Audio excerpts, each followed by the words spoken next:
Ultimate Sim Racing Showdown? The Drive for 500 is coming on February 14th, 2026. This isn't just any race. The winner takes home this exclusive, custom-made trophy. A one-of-a-kind prize that you won't want to miss. But that's not all. Every driver who qualifies and completes at least 50% of the laps will score exclusive giveaways. So whether you're fighting for first place or just making the field, there's something for everyone. Plus, we're on a mission to hit 500 subscribers by race day. Your support powers the race, so subscribe now and help us cross that finish line.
Welcome back, true believers. You have joined the Vortex Racing Network production of Big Trucking Tuesday. The Bonfire Racing League is live at Daytona International Speedway for the Plus EV Crowns 175. Big shout out to Paul Ferdiani and Plus EV Crowns for sponsoring today's race.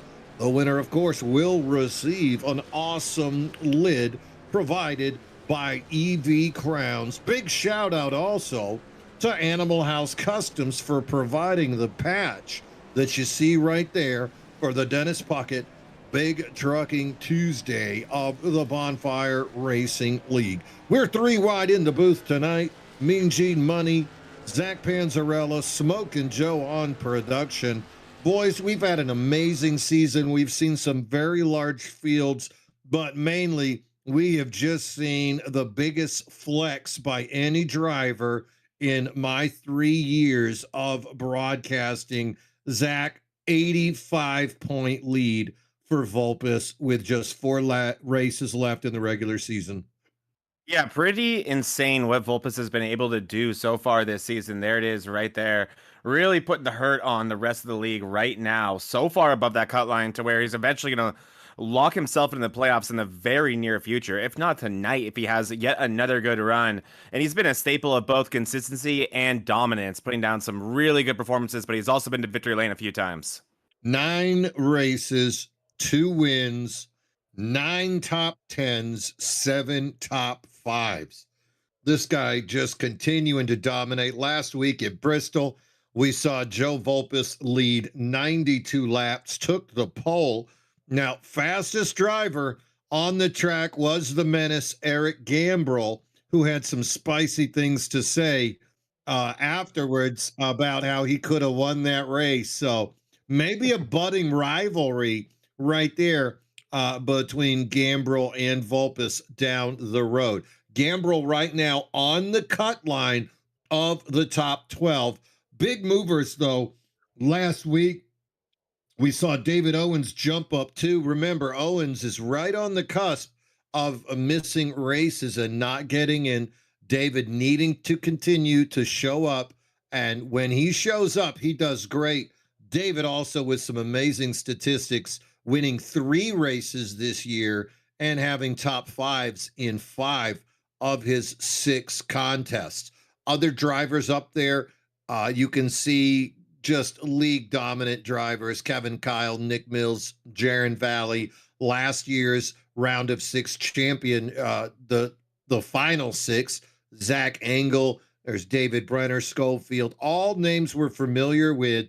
And then rookie of the year candidate JZ Bennett, Eric Gambrell, but little bit of fast movers behind them as well. Ferdiani jumping up 4, and then Zach looky AJ Benish creeping up on that line. Yeah, he's real close, only 15 points below. And if you're going to collect a heap of points, I think this is going to be a great opportunity here at Daytona. We've seen Benesh kind of struggling with certain tracks and adjusting to this new truck setup. Well, all bets are kind of off at Daytona. This really is kind of put the pedal down to the metal and turn left situation where the playing field is completely even, but the top drivers typically do find their way up front. So I do expect Benesh to be looking to pick up a good amount of points and maybe put himself above that cut line today. We've been talking about it so much. 4th place last week at Bristol, AJ Benish finished, looking to continue that forward momentum, needing to get through. Other notables would be the Rookie of the Year battle that we're seeing between JZ Bennett and Austin Rayburn. Last week at Bristol, we saw Bennett with a 30th place finish. Austin Rayburn, he came home in 11th. So little bit of a jump there for Rayburn in that. Gonna need some more help and some more 30th place finishes by JZ if Rayburn going to jump back into that. Those two guys in a great battle for Rookie of the Year. Last time the gang was here at Daytona, we saw Kyle Lynott win it. David Brenner and Joe Volpus joined him on the podium. So it was a Gulf Coast racing party on the patio. Wonder what we'll see here today. Also, thank you so much to Euro Speed Racing, Matt Schofield and team sponsoring our in-season challenge. And you can see the final 4 are met here in Daytona Beach. Joe Volpus gonna face off against Stephen Neal. Gonna keep an eye on those two gentlemen. Other side, Matthew Smith facing off against David Brenner. That is a fun final 4, but Zach, you got to say both of those are David versus Goliath situations.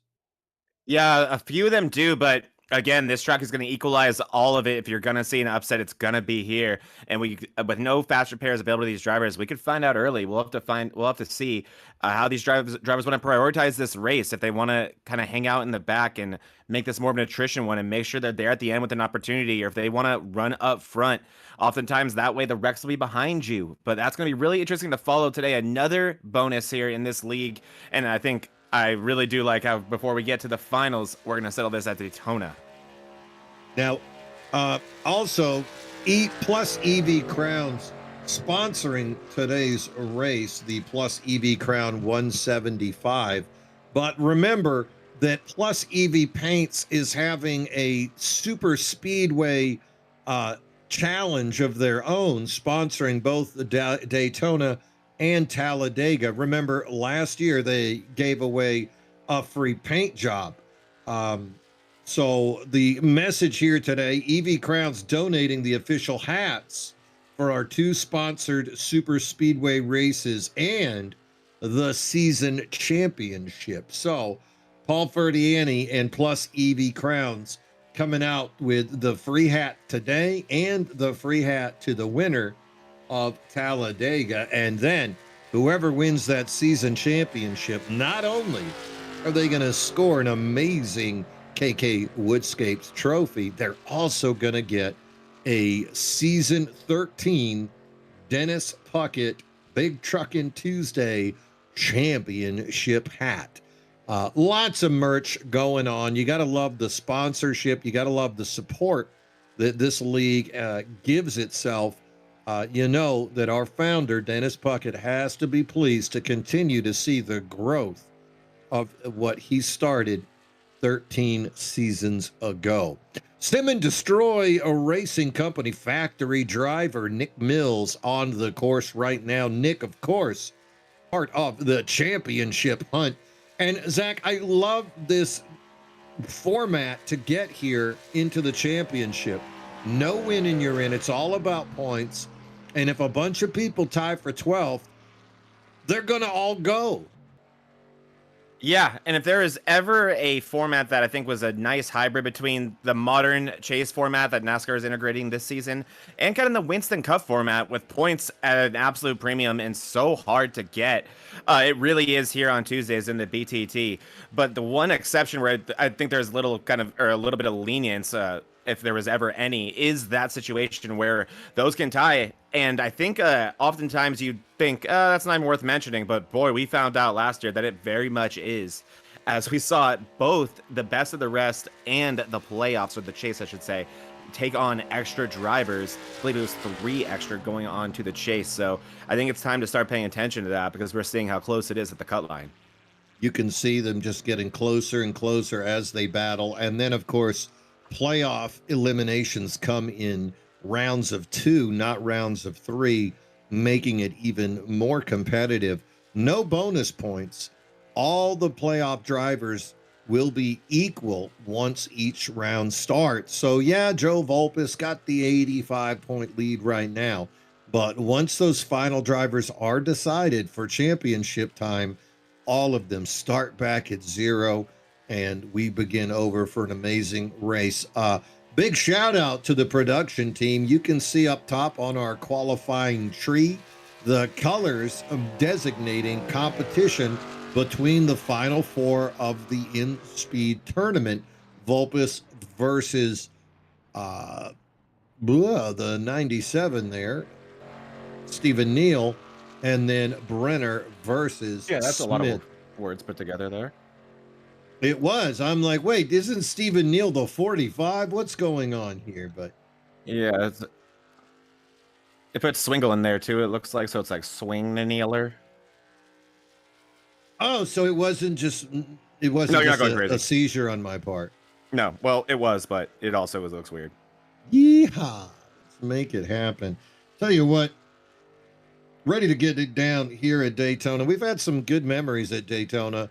Just a little while ago, we did the very first Vortex Racing Network special event, full-length Daytona, as we did the Drive for 500 Valentine's Day morning. Congrats to Kenneth Redinger coming through with the big win there. And thank you so much to all our sponsors who came through with those prizes in that raffle. So great time there here on the Vortex Racing Network. David Owens, here is the number 8 Ford making his way around. Great Kyle Busch-esque paint job right there for David Owens. Owens is second in points with 2 less starts, just showing you how dominant he's been. If somebody's going to have something for Volpus come that Final 4 championship, I think you could put David Owens on that list. Qualifying is over, and look at that. The gambler, Paul Ferdiani, coming through with the pole. Congratulations to Paul Ferdiani, as you are the recipient of the Sim and Destroy Racing Company Pole Award. Kevin Kyle and Sim and Destroy Racing Company sponsoring the pole position all year long. Sim and Destroy Racing Company, apparel that you would want to wear. Check them out online. Multiple shirts that you can choose from. Of course, I'm a big fan of the Goldie, rocking that gold tooth. Joining Paul Ferdiani on the front row is a Final 4 in-season tournament contender Matthew Smith, Zach Engel, and Cody Dorsey on the second row. Cody Dorsey, of course, proud of the Quantum Contender Series starting Thursdays this spring. Joe Volpus and Kyle Lynott, Gulf Coast teammates, going to be on row number 3. Tom Barish and Richard Swingle going to start on row 4. Heath McDaniel. This is a privateer making the first appearance that I can think of. Going to start in 9th. Double O Joe in 10th. Eric Gambrell, the menace, going to be side by side with Zero Chill David Owens on row number 6. The captain, Steve Lewis, starting in 13th, firing off from the 14th position. Chuck Kiger in the number 11. Sharp-dressed man, Adam Mailhot, starting in 15th. And Florida Man racing driver Jake Johnson firing off from the 16th position. Starting at 17th is going to be Joe Quinn in the 76th. He'll have Alex McWhorter next to him. Ryan Newman will be rolling off in 19th place. If you have that name, you know you have a lot of history at this racetrack. Nick Mills rolling off 20th. Look for him to go through the field early. You'll have Wayne Newman, Ryan Newman's brother, starting in 21st. Zach Williams will be rolling off in 22nd with David Brenner in 23rd. Brenner, one of our in-season tournaments drivers. AJ Benish, oh man, he is starting pretty deep in that field. Me and Jeannie's gonna have to hope for no big one early. Benish needs a big points day today, but he intentionally is that far back. He is our first driver of many not to put down a time. All these drivers from this point on did not put down a qualifying time. They'll be starting from the rear. That is Matt Schofield in 25th, Jaron Valley 26th, Matt Novella in 27th, Chris Smith will be 28th, Edward Peltz behind him in 29th, Dylan Walterman will be in 30th, Tommy Fox 31st, Austin Rayborn will be starting in 32nd. Jeff Pfeiffer, 33rd. Stephen Neal, who's going to have a lot of progress he's going to have to make, will be in 34th. Timothy Foss in 35th. And Keegan Lazar will be starting in 36th place. Big field 36 drivers. 36 drivers firing off here today. And the Plus EV Crowns 175. Funny story. Last year, Zach, 36 drivers as well. Talk about consistency. That's a lucky number here at Daytona, clearly. And a lot of these drivers, especially ones that you see run up front at other tracks very often, electing not to put down a qualifying time and looking to be potentially buying their time starting from the rear. And we're hearing that Dorsey not grading up at all, so it's going to be a 35 truck field here today. So killing their consistency just a little bit, me and Gene. Oh, I don't care. I'm just looking at the number, and it says it's 30. 36. And yeah, Walterman going to start from the pits. Looks like Walterman is actually. Maybe he knows something that we don't. Yep, there he is. I think we all know exactly what he's thinking, which is it's Daytona, and this place gets crazy early. You know, a funny story, though, when we did the Drive for 500, not as many cautions as one would think. We saw a lot of patience. And I wonder here today with the 70 laps that are scheduled, if we're going to see some patience exhibited by these drivers. Now, remember, league admins have cracked the whip more than once about driving full speed into caution situations. They've also been talking about don't get spicy on the radio. So hopefully these drivers are going to continue to obey and the wishes of league officials. Away we go, and Paul Ferdiani going to lead on the inside. Matthew Smith on the outside. But look how close the third and fourth drivers are. That second row right up in there. Finally, you can see row 3 coming on. Inside lane, little bit of a gap to that fourth truck of David Owens. Huge gap. Bringing him through turn 4 on, turn 2 on to the backstretch. So somehow a very sloppy restart. We already have 2 packs essentially. AJ Benish leading the first pack. Zach Williams in no man's land in between the two. He's going to likely get caught by that pack of Benish very soon, but you can see he's in a little 2-car breakaway there with Jaron Valley. But in front of them, Steve Lewis on the tail end that goes all the way back to 17th. And here, actually, I'm sorry, and you also have Mailhot there. So Mailhot down to 18th is where that first pack goes back to. Sloppy restart to start this race here at Daytona. Yeah, you can see Mailhot in 18th position is the last car trying to hold on to that lead group. 2.6 seconds behind them. Zach Williams has a group of 3 with him, Benish, and Jaron Valley. Tell you what, if you could only have 2 drivers to run with, though, Benish and Valley, pretty good company. Yeah, they're going to push you hard, though. They're going to want to go fast, and behind them is a lot of drivers that are going to be equally as impatient. Now, this has kind of formed up into one much larger chain here, and they are, importantly, single file. So this group here should be able to put down some solid laps and hopefully catch that group in front of them that are still looking to be side by side for the most part, which is a little bit slower typically here at Daytona. Yeah, you can see it runs back to Stephen Neal, that second group. 10 cars, 10 trucks in that second group trying to catch that 18 car group. And then now you can see right there on the map a third group forming up as well. And then unfortunate driver Matt Schofield kind of finds himself in no man's land, hoping that the Sim and Destroy driver Keegan Lazar will pick him up and not just run him over. Let's see what he does. Yeah, definitely. It really, if you look at the track map at the bottom right, you can kind of see the separation between the three packs that really paints it out perfectly for you right there. You do see this occasionally happen at Daytona, but it's typically after a set of pit stops or something of that nature, not this early in the race, and I doubt it was intentional. But these drivers, nonetheless, already separated, but they're mixing it up front here. This is for the lead of this race, so this pack has a lot to race for, and they also have a little bit smaller of a group that they have to deal with. The punishment not as severe if you are to lose the lane and get brought all the way to the back of the line here. Not a problem. We've seen at a super speedway to fade from first to 18th and then come right back up, just depending on how aggressive you are and how much you want to use a third lane. But Zach, this isn't Talladega. The third lane can be very precarious here at Daytona.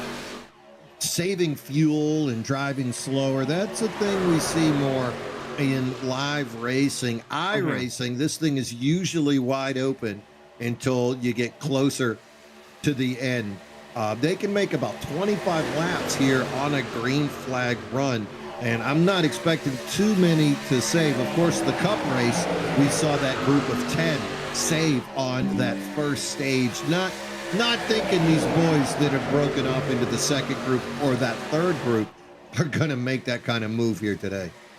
No, I'm not either. I completely agree with you. And you really just need a lot of cooperation from a lot of drivers, and it's weirdly easier to communicate in real life through the spotters to really slow down the field to the insane pace that they did at the Daytona 500. Me and Gene, they were running laps 3 wide that were as slow as without the draft in the 49-second range, when you can be as low as the 46s and 47s. That such thing is really not as possible here at Daytona, and if you want to do it, you're going to have to do it in the rear of the field, not in this lead pack. One thing that has to be noted as well is we're seeing some severe connection issues from Ryan Newman. Luckily, he's in the, or I'm sorry, I think that's Wayne Newman. That's Wayne Newman, wrong Newman there.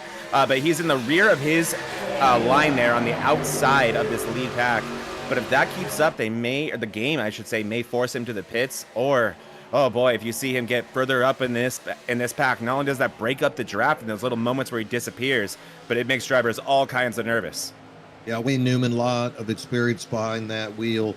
Remember, Wayne and his brother Ryan took second and third at the race for 500. So good to see him back out there. Meanwhile, up front, Joe Volpus finally making that power move. Slams it down to the apron in front of David Owens.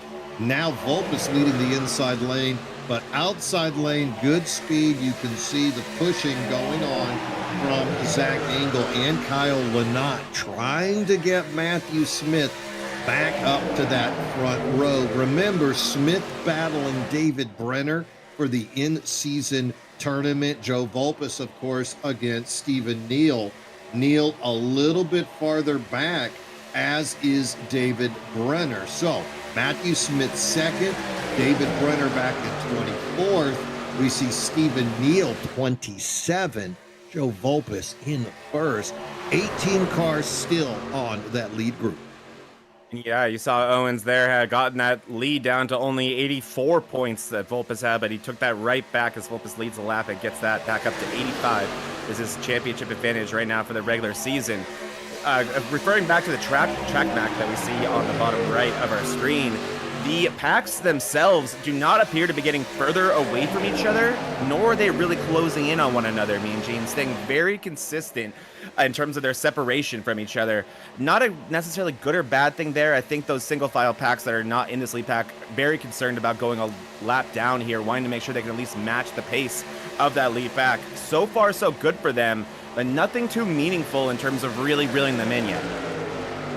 No, you can see right now that those groups of 10 and 6 able to at least match those speeds Last lap, we saw 49.94 by Kyle Lynott, who's leading the first group, and then a 49.67 by Zach Williams, who's leading the second group. So not a lot has changed back there. That second group, though, that's a group of fellas that really know each other. Valley and AJ Binish, they've had a lot of racing against each other, a lot of respect between those two drivers. And then you can see Zach Williams, who's leading that group, has his Golden Octopus teammate Ryan Newman as the fourth truck.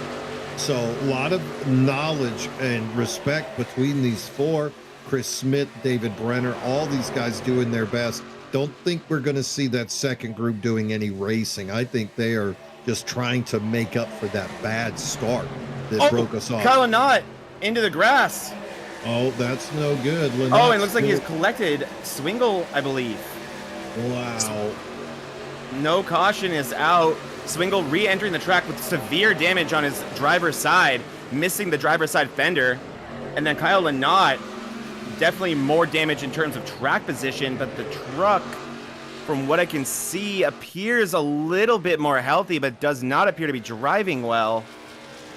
Well, wow. Up front, they said, well, if that's how we're going to drive, because right now you can see outside lane, that is a little bit of rub in there. Wayne Newman and Steve Lewis getting awful close to each other. Here comes Jake Johnson, third truck on the outside. So front pack still battling pretty hard. Second pack dialed in, but now look at him, little bit of side-by-side impatience starting to unfold. That is the 990 of Keith McDaniel. He was part of that lead group. Yeah. Now he's fallen back into the second group. Lead group, 14 trucks, and only 1 second ahead of McDaniel now leading that group of 10. And Joe, we can take a look at what happened to Lynott here with Rich Swingle. Here we go. Lynott coming up the track a little bit. Swingle kind of in no man's land. There's 3 lanes created there. Not sure if Swingle is trying to make his way to the outside lane, but then he's going to get turned as well. So kind of 2 separate incidents there, and they seem to blink out, but I think Lynott will come back. Oh, because they're going to pit road. So then there is Lynott back, and he actually is going to, looks like, yeah, hit the wall on the inside there pretty substantially. So I think that is going to be a good amount of damage for Kyle Lynott as you see the bodywork of that Movies 97 flying around the track as well. Meanwhile, second group has caught the first group. There was enough of activity up there to let the second group catch up. So all of a sudden, that lead group goes from 15 to connecting all the way back to Stephen Neal. So 24 trucks now lightly, loosely connected on lap number 12, all wrapped up together. Second group led by Matt Schofield. They're in for a battle as there is only 7 guys in that group. Yeah, definitely gonna still need to try to find that group some way, somehow. Certainly gonna be easier said than done, but they're gonna have to find a way as, oh boy, I think David Owens with a big loose moment there. He goes below the apron. Oh, geez, so it's getting really spicy over here, me and Gene, as we continue to battle through this race right now. But one thing I will point out that's rather impressive is still no caution. And that incident could have been far worse, but the drivers doing a good job so far as they get together there. Smith getting together with Johnson. Yeah, lots of respect being given by these guys, but it is inevitable that once you start getting a little bit of dirty air, especially in the front, you keep pushing and look at the wiggle. You can see third truck. Exactly. Smith right there getting a little bit loose. Louis on the top trying to battle it as well. And now you got McWhorter. And the second place car is somebody we were a little bit worried about a bad connection. So this is a good time we're watching right here. You're watching the lap number 14 of the Plus EV Crowns 175, brought to you by Paul Ferdiani and Plus EV Crowns. Thank you so much to Paul for the sponsorship. And the winner today will receive a Plus EV Crowns hat. Remember, winning isn't about luck. It is about consistency. It might be about luck today, especially with how hard these guys are going right now. I feel like if there is an incident, it's going to take out quite a few in this running order. And like we always say, no fast repair here. But it is not helping these guys tone down the aggression at all, as they're all going really, really hard. Side drafting quite a bit and really switching up the lanes, which always makes me nervous watching these races, Mean Gene. But we have quite a big pack here now. Oh, no. The 11 of Chuck Kiger sent to the pits for connectivity issues. So a rough day, getting worse as the 11 now Newman has to start over down there. Meanwhile, that second group having their own issues as golly, what is that guy doing? Wayne Newman, wow. Yeah, a little bit of trouble in the second group also, as we saw Peltz and Foss get a little bit loose. We're 3 wide. Couldn't hold on. Loose is Schofield, so that next group trying to catch up, having trouble. Look at this, Matt Novella and Brenner trying to create a third lane.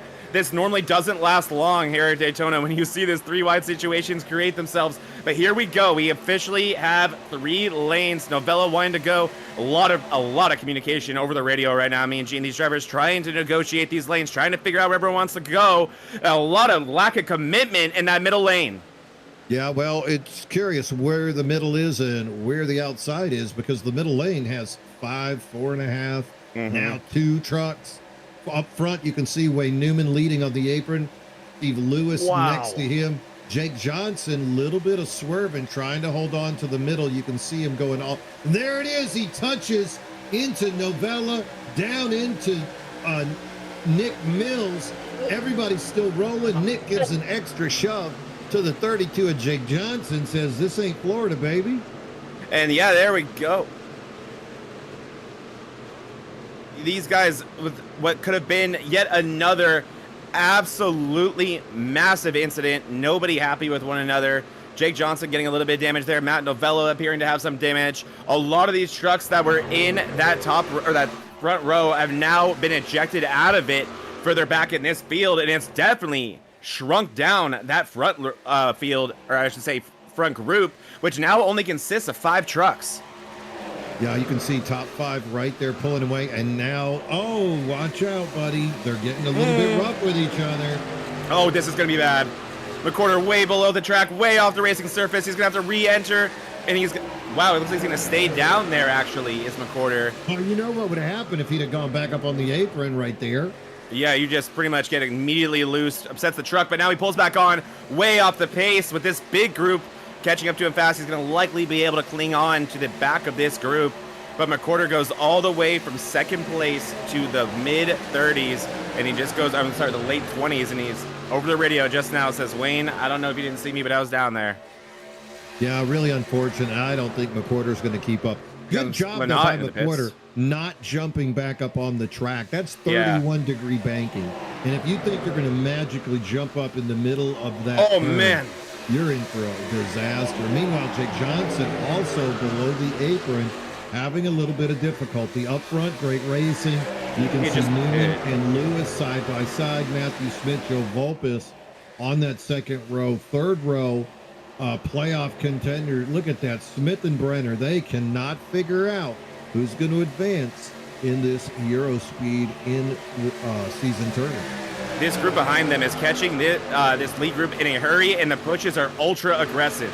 You have Zach Engel right now pushing Ryan Newman. So you have 2 Newmans leading each group right now, which is kind of funny. And then Wayne Newman having a really hard time holding his lane on through the tri-oval, really getting loose. And they're going to catch Swingle here to put him a lap down.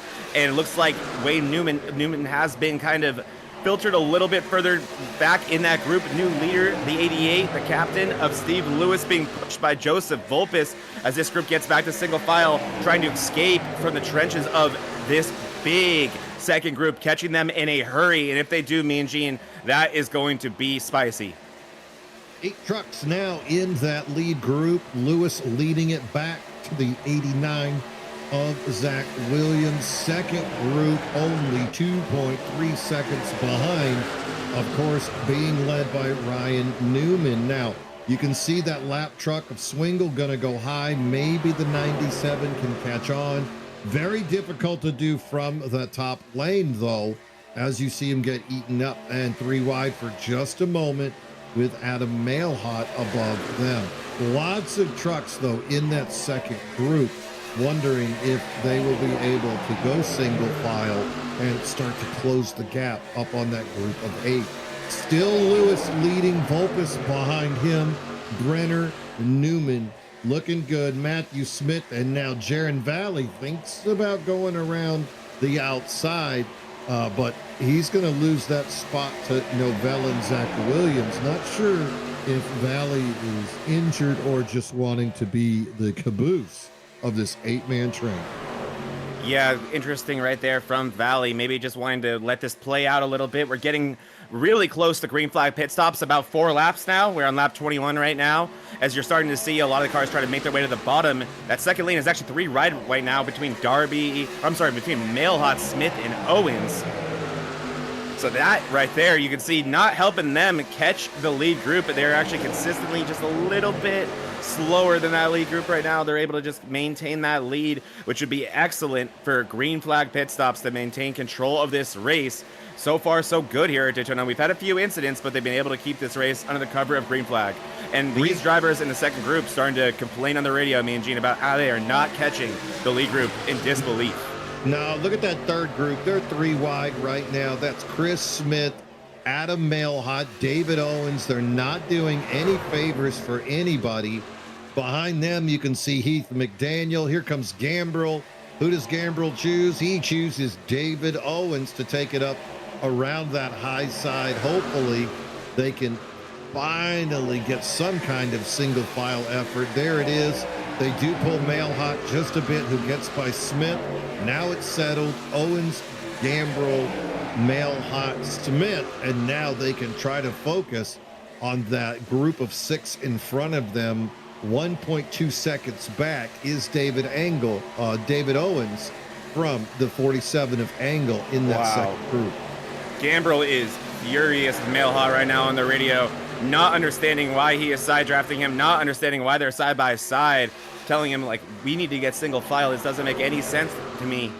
It's going to try to get back single file in this group, it appears, but a lot of frustration, a lot of words exchanged there between that second group as they try to make any meaningful progress on the leaders. Yeah, especially considering the lack of stage break. This thing is just a full race and not going to have that opportunity to get coming in this time, Gene, to tighten them back up. We're now some trucks coming down this time. You see the hands out the windows. That indicates that they're going to be pitting this time. And it's going to be Gambrill's signaling a pit. I think that finger. Oh, that was a different hand out the window. That was a much different sign. It says I'll meet you in the pits later on. But that was a lot of trucks that just lit up that radio, Mean Gene. So get ready for a busy pit road. And even though it's dead on straight, we've seen how many incidents can happen here. Meanwhile, you can see 30 trucks still on the lead lap, as we have seen Walterman, Johnson, Swingle, and Kiger all come down for pit already. All broken up, though, when they did it. Now here comes Kyle Lynott as well. Remember Lynott with that early accident. And now here comes that group. Schofield, Peltz, Lazar, Fox, Quinn, Pfeiffer, all coming down. Oh, we got some incidents on pit road. We got a few incidents on pit road. The 67 with the problem. Looks like the 10 with the problem. Having a hard time finding their box, it appears. But yeah, definitely. Like we said, it looks simple, but it certainly is not, me and Jane. Oh la la, Eric Gambrill. Here we go. Look at Steve Lewis, ultra loose, and he's still gonna try to enter the pits. Lewis gonna come in and watch out. Oh, he runs into the championship leader, Joe Vulpes. Really, really significant contact between Lewis and Vulpes right there. And wow, I can't believe he still went for it. As you see Brenner get into Zach Williams. Brenner spun into his pit box by Zach Williams. Chris Smith also had to slow a great deal to avoid contact with the 88. This is going to be interesting to see where all these drivers come out.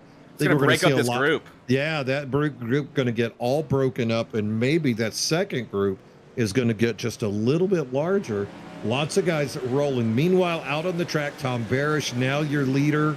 Gonna pit this Parrish time. started in 7th, so he feels good. The Gambler, that is your Sim and Destroy Here they come. Bull Award winner. And here we go. Pits opening Behind him up. as well. Banesh looking really fast, me and Gene. Banesh looking a little bit out of control, but he looks like he got it figured out as a few of our cars do disappear as they enter the pits. They go into the pit realm that we are not allowed to see. No, you can't look in here. As you see right there, as we speculated, Vulpes, we saw him have contact with Lewis, and that group that was once double-digit car trucks is now just him and Matt Novella. Yeah, they're trying to make their way out around the track. They're leading that group. Yeah, they are.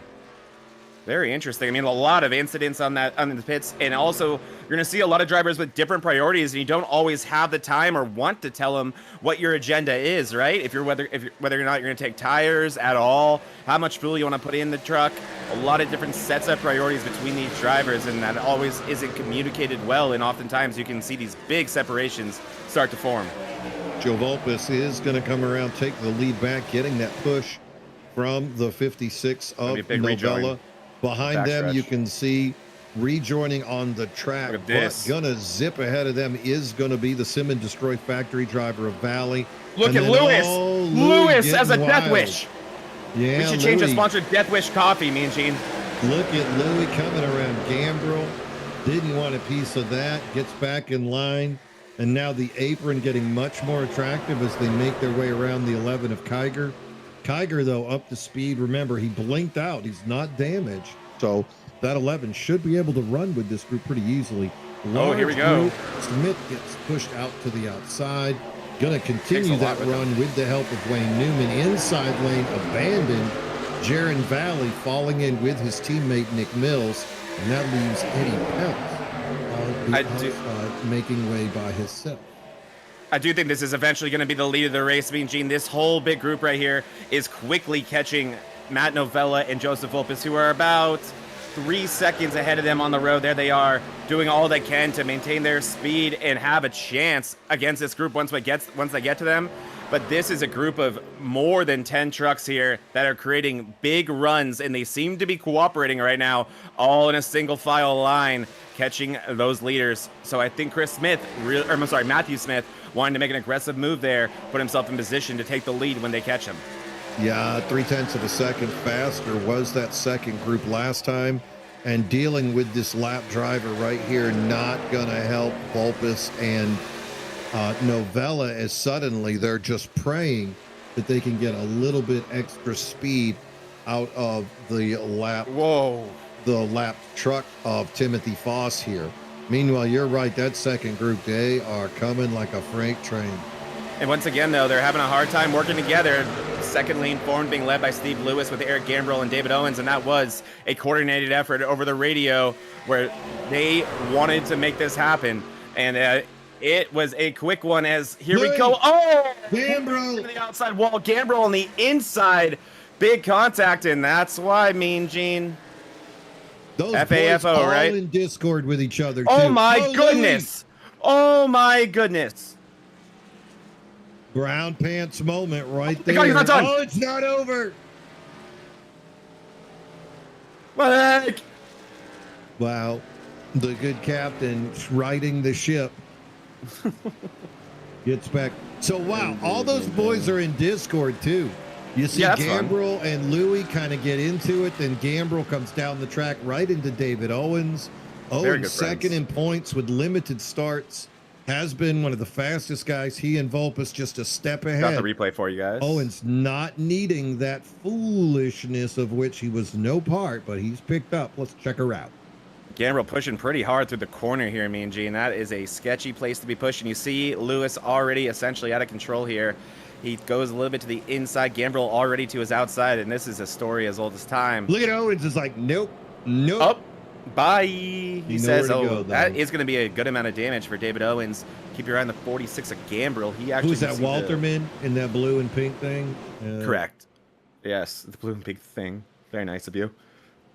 And then actually Gambrel's going to disappear for us because he went down the pits. That is going to issue him a black flag, which I believe will be cleared. But Lewis, I think, definitely getting the most significant damage there. So the captain And it wasn't over. not happy. He was trying to Oh make the my outside work. gosh. Remember, Louis led laps as well. So that 88, that thing was on a rail. All of a sudden, though, caught up in some sadness. Pits are open, and we see top 7 cars all taking advantage coming on down. That's going to leave Paul Ferdiani, Zach Engel out on the track, as well as Barish and Double O Joe. Ferdiani going to take over the lead temporarily, but a little bit of gamesmanship as we see Vulpes and company. Gosh, in fact, everybody but the top 6 is going to come down and do some math. This is as good a time as any, I think, to turn it over to one of our sponsors, big sponsor for the league and the entire umbrella, KK Woodscapes. We got one of those special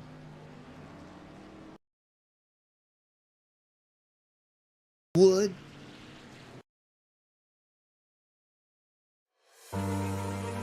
Here at KK Woodscapes, we only work with the finest woods, the finest tools. We sand the wood here at KK Woodscapes. We stir the paint with a wooden stick here at KK Woodscapes. And then we brush the wood with a wooden brush here at KK Woodscapes. And when it's all said and done, we have these perfectly manicured nails. Put the plaques in the trophies, in the envelopes, ship them to your box, and on your way to you to commemorate your special day. Got wood, KK Woodscapes.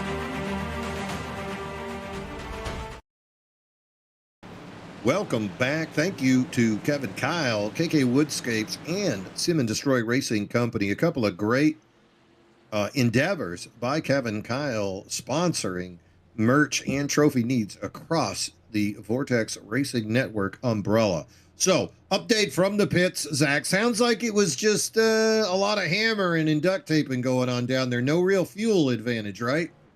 Yeah, I think with all these near cautions, a lot of these drivers with a decent amount of annoying damage and really wanting to get that fixed, just for, I think mostly here at Daytona, for the peace of mind. You never want to lose the draft. I don't think there's really any worse feeling at this race than losing the draft and watching it slowly drive away from you. So these drivers making sure they got healthy race trucks for the latter half of this race. Our first wreck there, Mean Gene, but I certainly wouldn't call it the big one yet. No, I think possibility is on the table for a little bit more as we see cars coming in quickly just for another few seconds of repair each time. Now, looking up at the big board, we've still got 32 trucks on the lead lap. The 97 of Rich Swingle being shown 1 lap down, the 11 of Kiger 2 laps down, and then, of course, Kyle Lynott, he is 8 laps down. So we're going to need to see a whole lot more to get the Coloradian of Lynott back in this race. You know, Lynott has to be disappointing. He did win this thing last season, but I imagine he's going to stay out there to help his teammates. That's what a good teammate does. Yeah, Lynott, an exceptional super speedway racer, has visited victory lane in both Talladega and Daytona in multiple leagues. Got to be disappointed about the way today has started off, but it's never over till it's over here. So much is possible, and you never know. There are no fast repairs here again, so a lot of these trucks could end up with damage by the time we get to the end of it. We saw that Daytona 500 had, what, maybe 10-15% of the cars looking healthy by the end of that thing. Well, it was a champion of champions up in the front there by the end of that race. You know, all the big names like Smith and Stenhouse. And, exactly. Oh, wait. Oh, Riley Herbst, another superstar, was up there. Yeah, all the superstars were up there. All right, so keeping an eye on Paul Ferdiani now in the front, joined by Zach Engel on the front row, Tom Barish and Double O Joe going to be in the second row. Chris Smith and Matthew Smith right behind them, and the rookie Keith McDaniel as well. Into the restart zone, away we go. The Gambler with a great jump. Going to get a 2-car length lead over Barish and Engel. Barish and Engel battling now. Double O Joe has to make a decision, decides to hug the apron. Chris Smith says, I like it, I'm coming with you, leaving Zach Engel on the outside by himself. Zach Engel fading back, dives down to the apron in front of Chris Smith to take that 4th position. single file racing now all the way back to Heath McDaniel, who's 9 rows deep. McDaniel would love to get down. Wayne Newman says not here. And here comes Joe Volpus to tell him seats taken. It's really surprising to see how insistent all those drivers were on being on that bottom lane. Granted, it does get rolling a little bit quicker on this restarts, but when you come out at 2, you usually have a head of steam on that outside lane when the bottom lane normally has to check up due to so many drivers making a mad dash for it. But really nothing to be found there, and still not even enough trucks to create anything. So yeah, a lot of these drivers maybe a little bit spooked by that incident. Gonna go a little bit single file here right now. Paul Ferdiani still leading our pole sitter, fighting his way back to the front.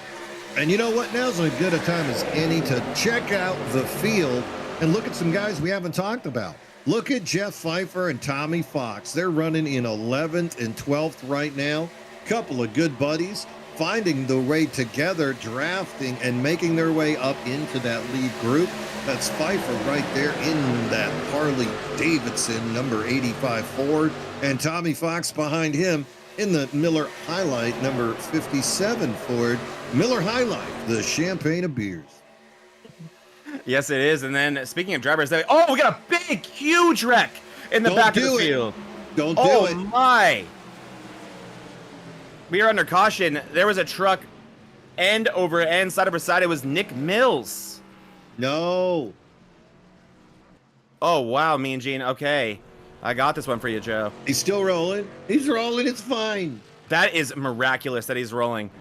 Because this is a massive, massive hit you're about to see here. I'm not sure if this is a equipment failure, but didn't see the 11 up there. What the issue was, but that had to have been equipment failure. Hard turn there. And then look at this ride that Nick Mills goes on. Yeah, so we're hearing it was a huge netcode. All right, so let's take a look at the netcode here. Hold on just a sec, guys. Wow, I don't think I've seen a truck do that. That is wild. All right, here we go. Let's look for that netcode moment. There it is right there.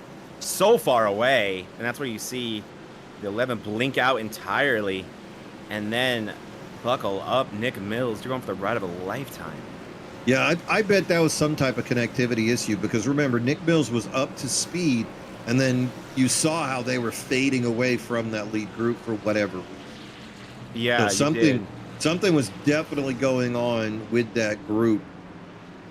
One more look at speed here, me and Gene, to see just how fast this happens. There's the hit. Around she goes. Jeez. There's a lot of storms. Freak accident there. A lot of storms on the West Coast, so yeah, it's gross out here. You really can't tell what happened. Look, he's taking the Cletus McFarland line. Oh, too soon. That's 200,000, Nick Mills. Yeah, it is. Yeah, it is. Oh, man. So pits are open once again. We're on lap number 35. Remember, these guys can make about 25 or so laps, so you're still looking at needing another pit stop after this. Go ahead. You won't believe this. The Nick Mills truck is totally fine. Like, what? It's fine. You know what? It has no damage. He did?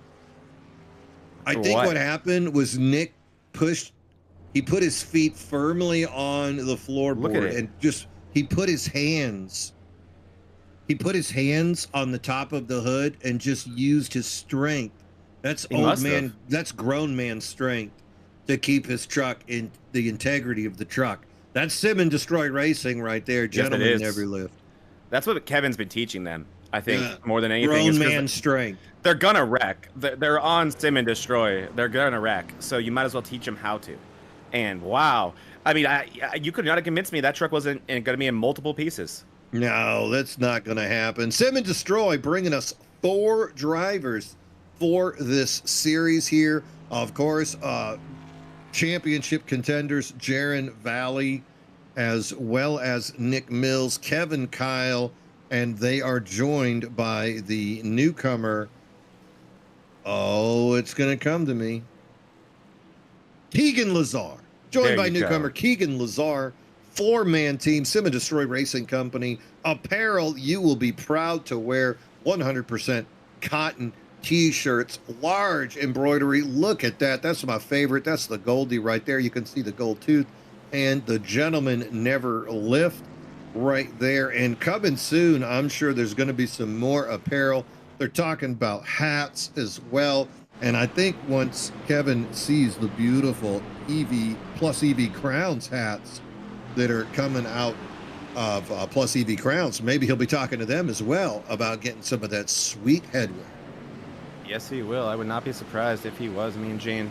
And he also has a really cool photo op for him for a future shirt now with Nick Mills, because that was a spectacular looking wreck. Yeah, that was something else. Nick Mills.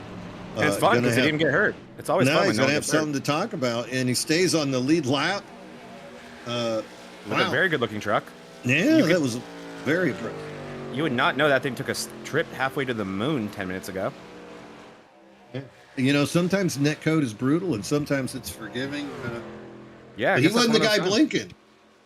Yeah, your guess is as good as mine, Mean Gene. I cannot believe that truck looks so good. Well, this just goes to show you, get yourself a Sim and Destroy paint job. Apply now for factory sponsorship. Didn't work for me. Mine. Yeah, those paint jobs, they must be made out of vibranium and titanium. They have to be. Paul Ferdiani is your leader, the Gambler, also league sponsor as well. He wants his own hat. He's going to save money on shipping and handling. That's for darn sure. Up front, Tom Barish, though, on the inside, might have something to say about that. Zach Engel, playoff driver from last year. 00 Joe, second truck on the apron. This guy's not just Rookie of the Year candidate. He's top 6 in points. Looking to continue his first year sensation. Jaron Valley, Chris Smith on that third row. Wayne Newman, Matthew Smith. Remember, Matthew Smith is battling with David Brenner for advancement in the in-season tournament. We are at the final 4. Joe Volpus doing battle also with Stephen Neal. Pace truck is off. We're watching Ferdiani on the outside roll into the restart zone. Away we go. Great jump by the Gambler. Gonna bring Zach Engel with him. Engel Bear side by side. 00 Joe third row all by himself. Chris Smith, Jaron Valley side by side. 00 Joe now giving that push to Barris down on the apron. Inside trucks making their way up to Ferdiani. Ferdiani, Barish, Bennett. Now with speed, Engel going to fall into line as the fourth truck. And then it's Valley side by side with Chris Smith for 5th, 6th, and 7th. JZ Bennett with a big push to Tom Barish to start that inside lane and get it with the head of steam, protecting that lead for Paul Ferdiani. And behind them, single or double file pretty quickly. By the time you get to about that 6th lane, you're already seeing that 01 and Jaron Valley creating that 2nd lane. He's got Wayne Newman, who's done a great job keeping that 08 up front all day to his inside. And then, yeah, like we said, JZ Bennett up high in the points, up high in this race. He ran great at Talladega, Mean Gene, but ran into some bad luck towards the end of that race. 32 trucks on the lead lap as Rich Swingle did get back onto the lead group there with that last caution. Chuck Kiger 2 laps down would be the next candidate. Lewis 3 laps down behind him. So the captain getting the worst end of his contact with Gambrel.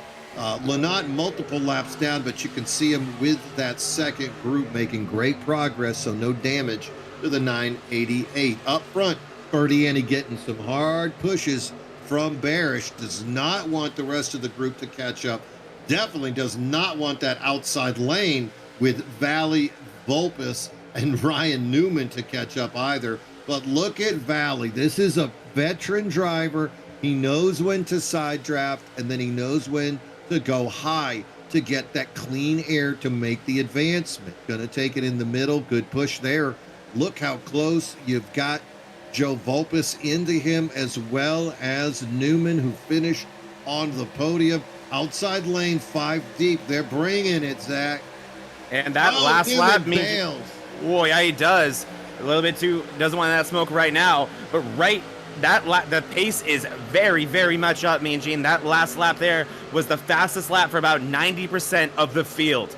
So these guys are running faster than they have all race right now. Pay window is open. I don't know why it says stage 1 on our scoreboard right there. No stages here, but we have eclipsed the...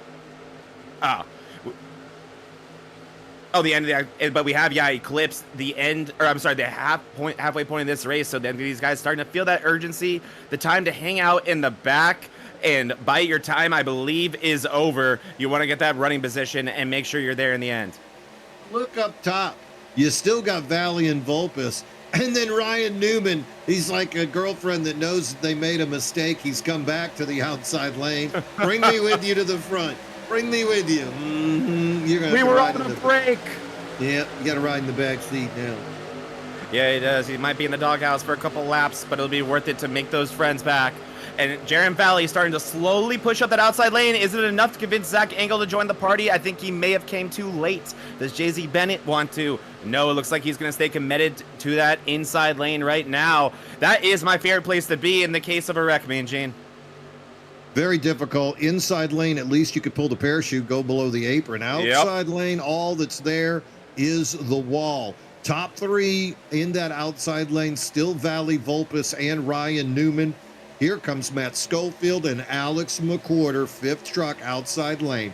McWhorter, playoff contender, so much speed, looking for that first win of the season. Saw him win last year, back in contention again. And then right behind McWhorter, you can see Sim and Destroy driver Keegan Lazar. Inside lane, though, still in control, the Gambler Ferdiani, followed by Barish, Double O Joe, and the 47 of Zach Engel. Question is, how long does this outside lane hold on, and when will that dirty air affect the guys on the inside? I just saw Chris Smith wiggle a little bit. I just saw Wayne Newman blink a little bit. It's a boiling. It's a boiling. Yeah, and it's the energy in this pack is coming and going in terms of the outside and inside lane. The lap times are telling a very interesting story right now. The previous lap before the one we just completed, Matt Schofield, the last car at the time on the top lane, was the fastest car around the track that time, putting up a lap that was fast enough to nearly be the fastest lap of the race. The next time around, the last car on the inside lane, Lazar, was the one who put down the fastest lap. So it is changing up constantly right now. And really where the energy and the speed is seems to be changing lap by lap. Right now, it's that outside lane as Jaron Valley has pushed it all the way to the front, and he takes the lead of this race. You can see some cars joining it as well as the 08 of Wayne Newman jumps up there, but no sooner do they get in the lead than they drop down. They bail on Ryan. Ryan Newman stuck on the outside, 4 rows deep. Meanwhile, Valley and Vulpes now on the apron ahead of Ferdiani and Barish. Outside lane still has 5 trucks, so let's see if Ryan Newman can duplicate what Valley just did. Newman, Schofield, Ryan Newman, McWhorter, Keegan Lazar, and look at that, there's a Stephen Neal sighting. Neal needs a big run here if he wants to stay alive in his battle with Joe Vulpes for the Euro Speed in-season tourney. Yeah, Neal doing a great job showing up when it matters most. One guy that we were talking about before that horrible incident last caution was AJ Benish, someone that we said needs a good points day today. He is currently all the way back in the back of the 3rd pack, Mean Gene, nearly, I'd say, 10-15 seconds behind that lead pack. And if this race was to stay green, the chance of him really even having a good finish would be nearly hopeless if there wasn't any calamity on the last lap. Kyle and Knott clearly currently leading that group right now. Benish needs to find a way to do what Neal is. Yeah, same way David Brenner is in that group as well, right behind Nick Mills. He's got to catch back up to Matthew Smith. Smith up in 11th, 5th truck on the outside row of that lead group. So first group has a couple of guys looking to advance, whereas back group still struggling. Here we go. Newman and Schofield having nice a little bit of an incidence there. Yeah, they are. That's what it takes sometimes to get that outside lane going. You got to do some sketchy pushes that are going to make everyone uncomfortable. Here comes another one. Big run here for the 61 of Schofield. Does he want to take it, or does he want to continue to push Newman? They're having a hard time getting lined up. He's kind of scrubbing up against that 99, and that's enough for Ryan Newman to say, I don't want this smoke. I'm going to go ahead and go to the bottom here. 3rd in line, Ryan Newman.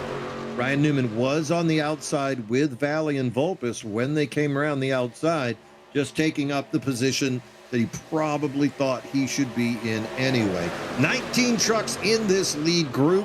Matt Novella leading the second pack, 3.5 seconds behind them. He's got Gambrill pushing him, Dylan Walterman in that number 4, Eddie Peltz, Tim Foss. So small group of 5 there, and then a third group just 3 seconds back, making great progress. That group led by Jake Johnson all the way back to Austin Rayburn. Then you can see David Owens.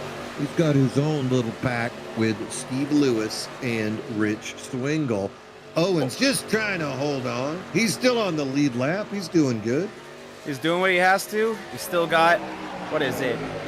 Just about 30 laps left here, or over 20 laps left here at Daytona, which is a lifetime. That's about the length of the official races here in these trucks on iRacing. So you can fit a full race in there, and what's going to feel like a full race to a lot of these drivers. There's the Owens gang right there. Only 3 drivers, him, Lewis, and Swingle. All 3 of those with some damage as well, I believe. So probably not putting down the best of lap times. Going to really want to try to stay on this lead lap here. But these guys in this lead pack are really mixing it up, and they've been doing so for about 15 laps. Now, you got to wonder about when is that final pit stop going to come. We talked about making it about 25 on a green flag run. We've had a couple of cautions since this happened, but top 3 guys last pit on lap number 30. Then there's some other guys spread in there who pitted on 27, 26. So you add 25 to that. That's about 52.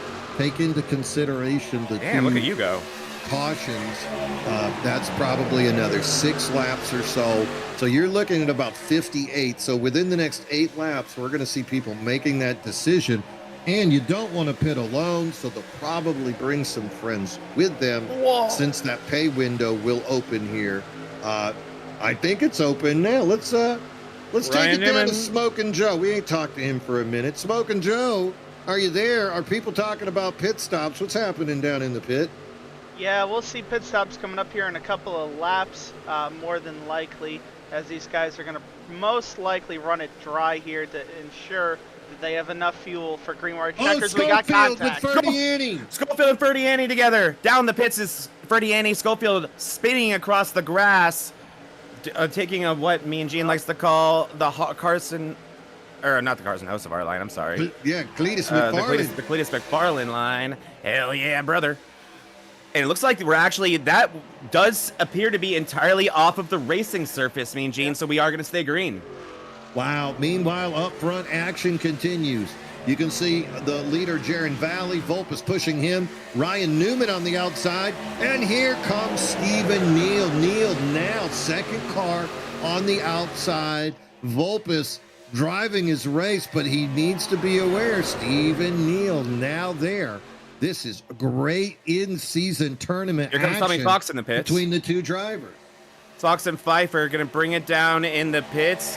Good job by both drivers there as they're going to get their services done.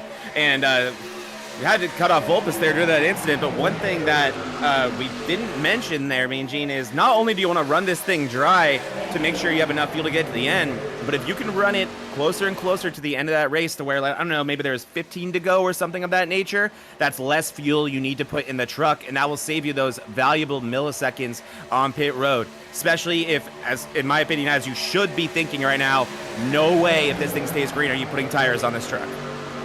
I'm going to agree with you there. No tires, but I mean, you got to have friends. You got to have at least, from what we've seen, I'm going to say about 5 friends. A group of 6 seems like the safe number to not lose any time. So sure, you might get a millisecond or so, but y'all going to catch back up. You just need 5 best friends. Up front, Valley and Vulpes, they must be best friends. Because if somebody touched me the way Vulpes is getting after Valley, I'd get a little offended. Yeah, Vulpes liking all that touching right now, not minding it one bit, as he is controlling this race with Jaron Valley. And you're right, Mean Gene, those milliseconds could get you too far in front of the pack, but if you have those friends on the same page as you, that could be the race-winning move. So we'll have to see what these guys are prioritizing right now, as we are very much in the window, under 20 to go in this race. Outside lane led by Stephen Neal, having a little bit of difficulty. Male hot Ryan Newman trying to make it work. Zach Williams, Octopus teammate, right behind Newman. Newman getting into the back of Male hot a little bit harder than he would like. Wayne Newman leading that the first guy, fifth car on the inside, side by side with Neal. Now catches back up. You can see Ferdiani starting to fade back onto the track. Ferdiani is going to fall back into this group. Great speed by these front runners, but at some point, they're all going to need to think about coming down into that pit stop. That lead group still has 15 deep in it back to Heath McDaniel. So as long as they can stay together, but lots of people with different fuel windows. You see Heath McDaniel pit back on 25, whereas somebody like Alex McWhorter pit on 35. That is a big variance. Huge difference here, 10 miles or 10 plus miles here at Daytona. And I think that seeing that 44, Ferdiani below them on the apron, going a lap down to them, may have reminded them of why it's so dangerous to pit under green. Ferdiani not really having a choice being involved in that incident, needing to potentially serve a black flag there, but at the very least likely get some new tires on it. But that just goes to show that any mistake, or if you're too far behind this field, you can go a lap down, and likely, or a lot of times, a big handful of trucks will go a lap down with you, making that lucky dog that much harder to get. So these drivers got to have that in the back of their mind. But right now, lighting up the radios, we're about to have a handful of drivers coming in the pits right now. Yep, you can hear it. I think the first one was Zach Angled getting on the air. We're going to see who's going to come down. If the Here we 47, go. There it is, 00 Joe, Tom Barish. Here comes Angle coming in hot. Real hot, real loose. Brakes. Wow. We'll see if he was speeding. 00 Joe down there with him as well. Here comes Joe. No, Joe stayed out. So yeah, just those three. Bennett in there with them, but not Volpus. Volpus going to stay out with his new best friend, Jaron Valley. They've been getting to know each other real well here today, and they're not quite ready to let go yet. Behind them is Alex McWhorter. You've been talking a lot about him recently. He is starting to show that muscle. No bad luck yet. Hopefully I'm not jinxing him there, but Alex McWhorter having a really strong run. Wayne Newman, we've talked a lot about him. He's now in fourth. He has Zach Williams behind them. You're seeing them fade to the top. That's telling me that they will likely not be pitting this time, while the cars and trucks in front of them may be pitting. We'll have to see. Oh, no, he is going to pit. I'm sorry. Here comes Wayne Newman and Zach Williams, along with his brother and a few others. Yeah, this is a call. This is exactly what you want to see if you're this group. You got enough guys that even if you break away from everybody else, you can stay with each other, make it work, not lose any kind of time. And those milliseconds you were talking about, that maybe gets them ahead. That group of three, though, Valley, Volpus, and McWhorter, doesn't get much better than that.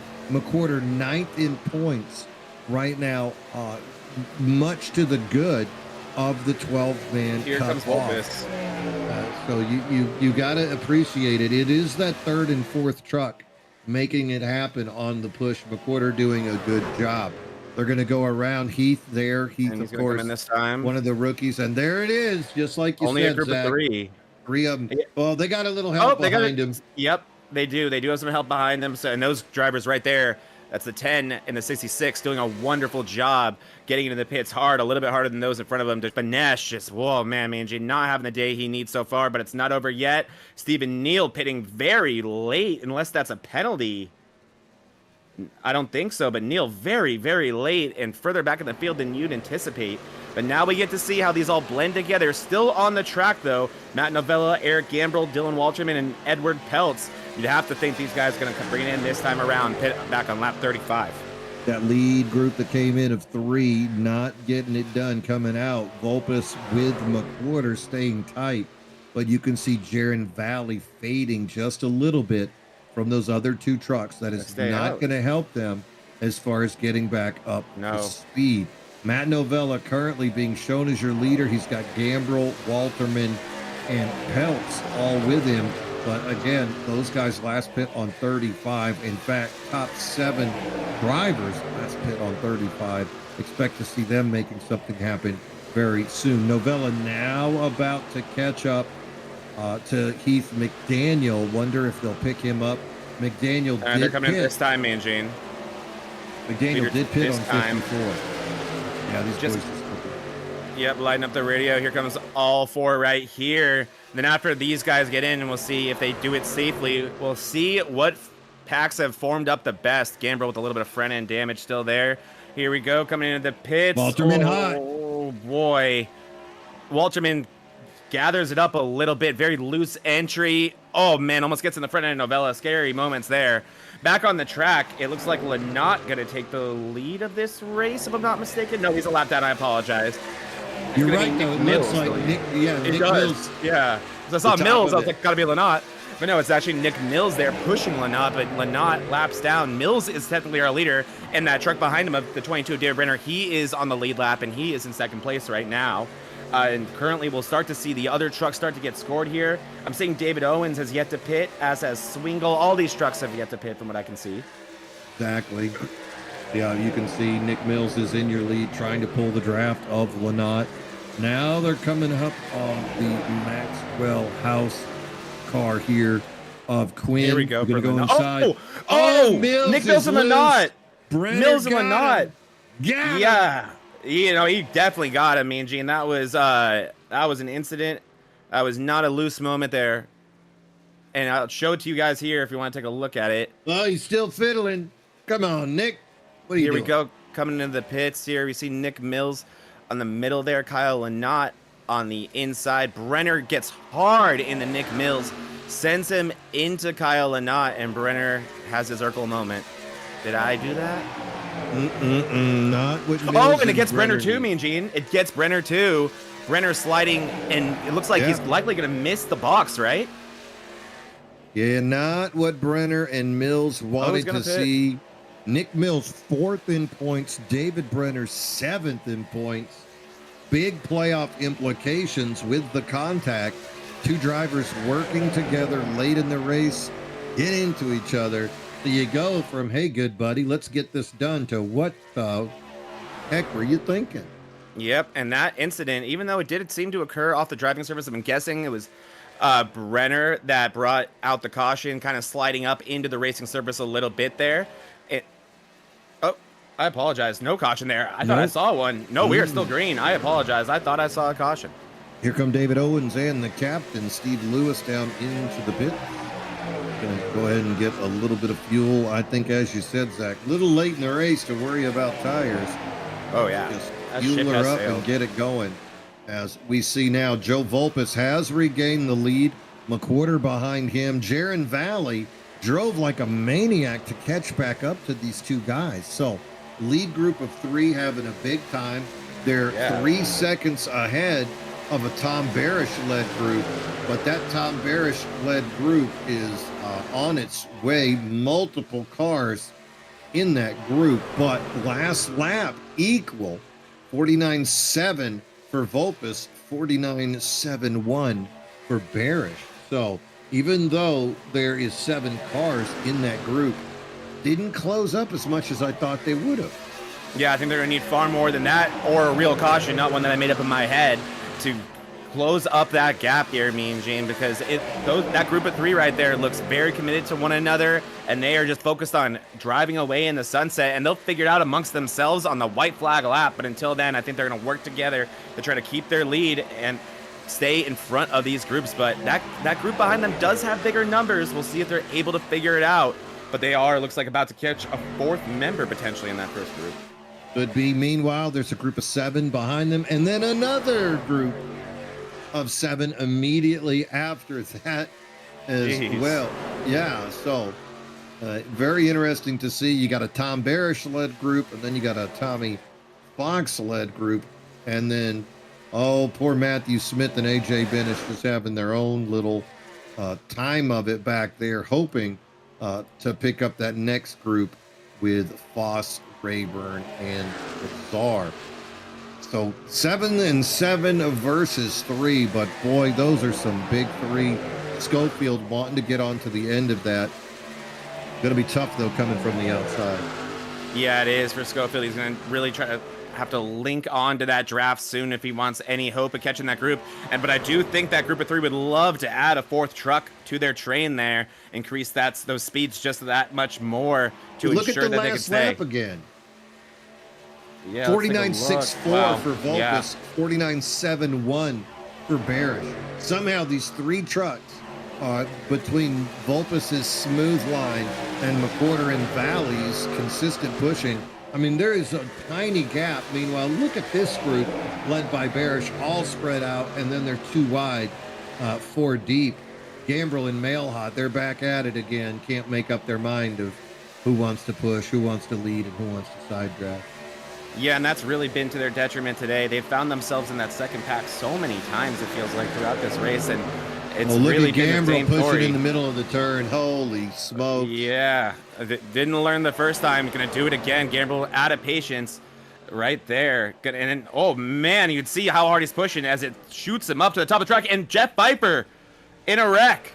Oh no, Pfeiffer. Caution is out this time. Oh man, that's not what that group of 3 wanted to see. No, you knew Vulpus, Valley, and McWhorter. They had this thing on lock. All of a sudden, caution comes out. Oh, Pfeiffer has to tow. Got the replay for you guys. Not what he an ugly wanted. one. This is an ugly one, man, Jane. It starts here and it ends in the middle of turn 3 and 4. So here we go. Pfeiffer looking like he's just not lined up, and he's not. Bad push there. Sends him down the track and through the grass, and he's going to re-enter right into the 7 of Peltz. Massive hit for Edward Peltz.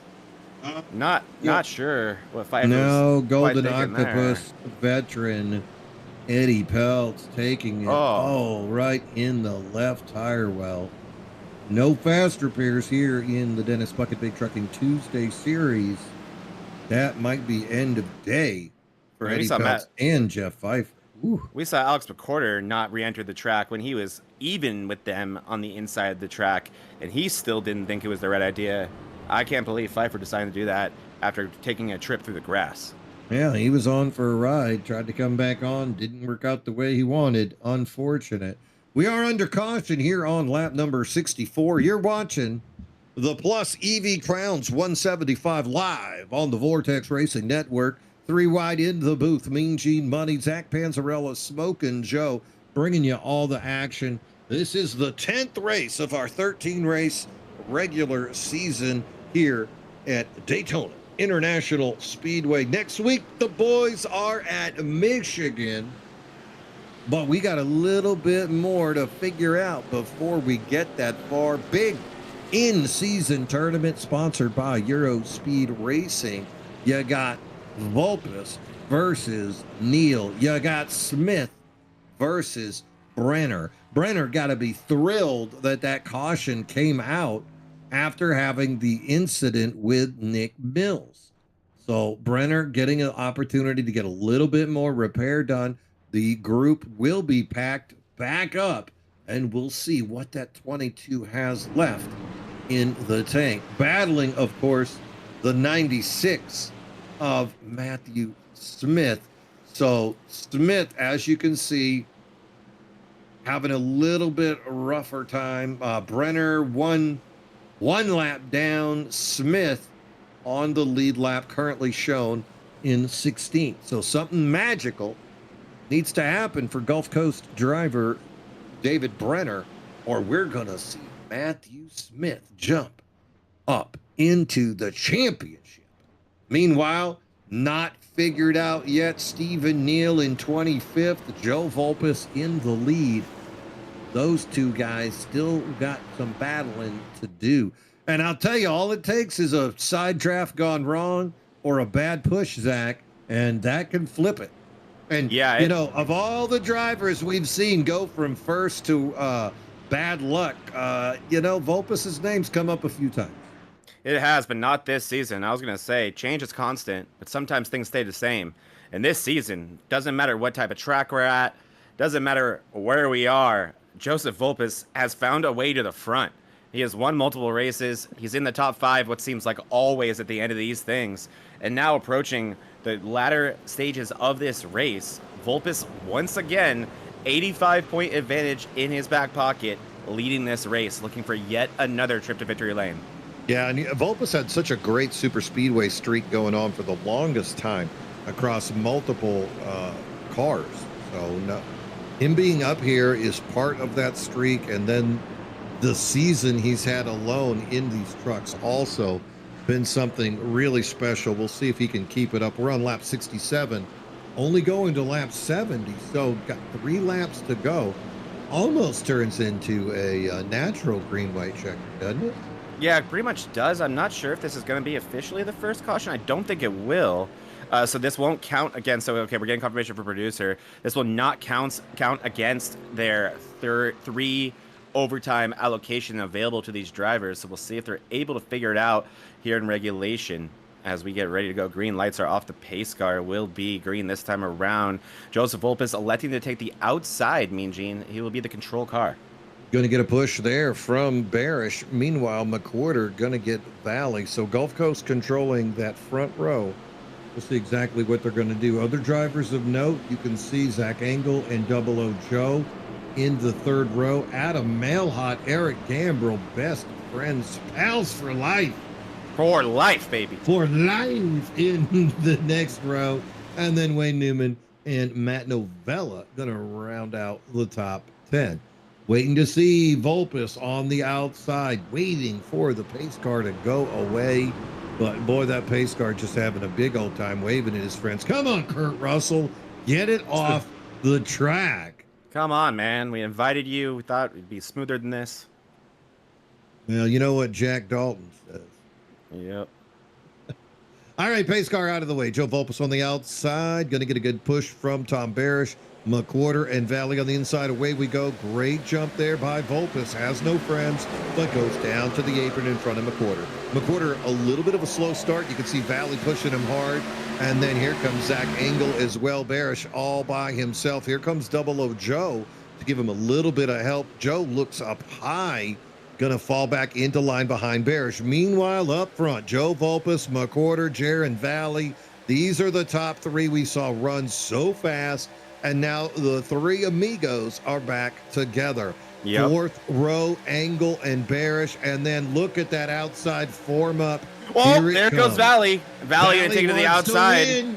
And I think we witnessed what Joey Logano calls an okie dokie to start that restart there. Those 3 trucks getting lined up, but Jaron Valley, that alliance ends here. He's going to take the lead of the outside lane and try to see what he can do about this. There's going to be 2 to go this time around. White flag next time. Joseph Volpes still with a little bit of an advantage, being pushed by Alex McWhorter. Outside lane, though, forming it up. You got to watch, though, that 4th and 5th car on the inside. Gambrill and his new best friend, Adam Mailhot, might make a move later in the race. Here comes Tommy Fox, Ryan Newman behind them. AJ Binish now moving up into that lead group. Outside lane, getting some pushes. Look at we're wrecking. Benesh with a huge hit. Benesh on his lid. Oh, man. Massive hit for the 5 of Benesh. Not only not getting the points that he needed, but not going to likely finish this race unless he's much like we've seen earlier today, where being in the air is a good thing. Look at that Euro Speed tournament driver, Matt Smith, involved in that. Wow. Not roll. There he goes. He's finally rolling. Nick Mills, Austin Rayburn, Joe Quinn, rookie Heath McDaniel. Oh, no. Oh, no. David Brenner as well.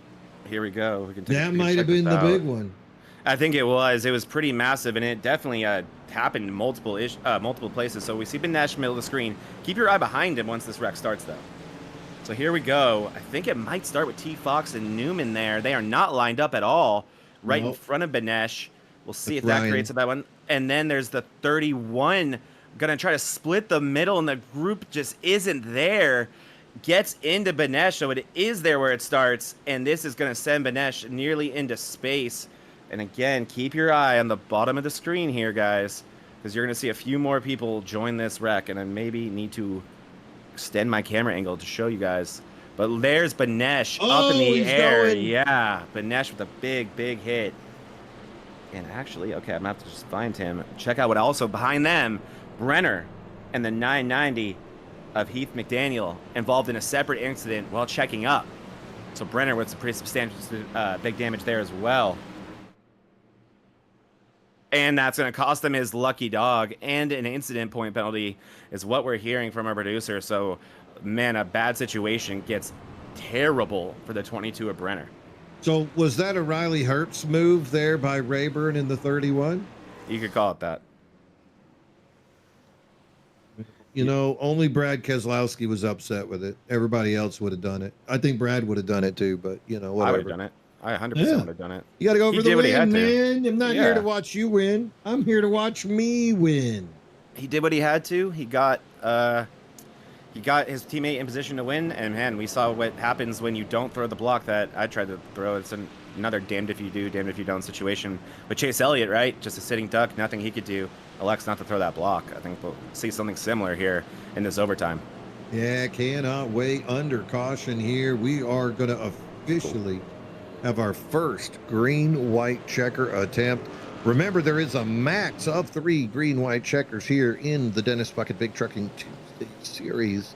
Going to see the first one here as the lights are still on the pace car.